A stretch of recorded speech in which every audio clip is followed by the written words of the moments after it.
हाँ तो का हाल बा भाई लोग खेसारी विरोधी के बजा दिले बाजा हमरे नाम वीआईपी राजा। अरे हम भोजपुरी के ट्रेंडिंग स्टार। अरे हाँ अपन ट्रेंडिंग स्टार खेसारी लाल यादव के एक और ब्लास्ट मस्त भोजपुरी सॉन्ग रिलीज के जा रहल बा जौन गाना के टाइटल बा हाँक दही बेना। अरे ये वाला गाना कब तक होता कौन चैनल पर होता कौ तरीके रिलीज करल जाता गाना कैसा निकला बा पूरा फुल जानकारी मिली तो के ये वाला वीडियो में। तो ये वाला वीडियो को शुरू से लेकर लास्ट तक देख लेंगे। बाकी अभी तक हमारे चैनल के सब्सक्राइब निकलने के लिए अभी सब्सक्राइब करके हमसे जुड़ जाएंगे। तो भाई तो सबसे पहले बता दी कि हाँ हाँक दही बेना ये वाला गाना के सबसे पहले टाइटल रखल गया पेप्सी। अरे बोलो सबसे पहले टाइटल रखल गया पेप्सी और पोस्टर रिलीज कर दिया गया। तो ऐसे पर देख सकता पेप्सी करके गाना के टाइटल रखा, लेकिन भाई गाना के टाइटल चेंज करके और हाँक दही बेना कर दिया। अरे बोलो कहा कि पेप्सी गाना के सही ले लिया के ऐसे पहले पेप्सी टाइप के गाना आ गया रखा वैसे हाँक दही बेना कर दिया पेप्सी हटा के।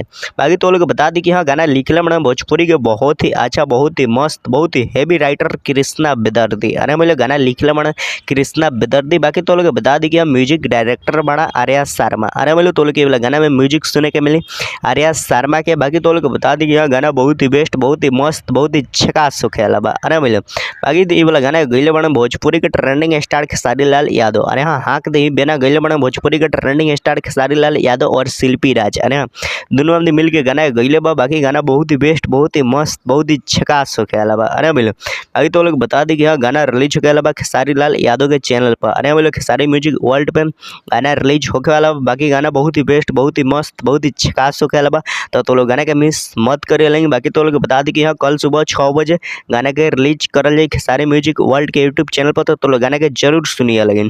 बाकी तो लोग बता दी कि वीडियो फॉर्मेट में देखे के मिलियन। अरे हम अनिशा पांडे और खेसारी लाल यादव। अरे अनिशा पांडे और खेसारी लाल यादव तो लोग वीडियो फॉर्मेट में देखे के मिलियन। तो लोग गाना के मिस मत कर लेंगे। गाना कल सुबह 6 बजे गाना रिलीज करल जाता खेसारी म्यूजिक वर्ल्ड पे।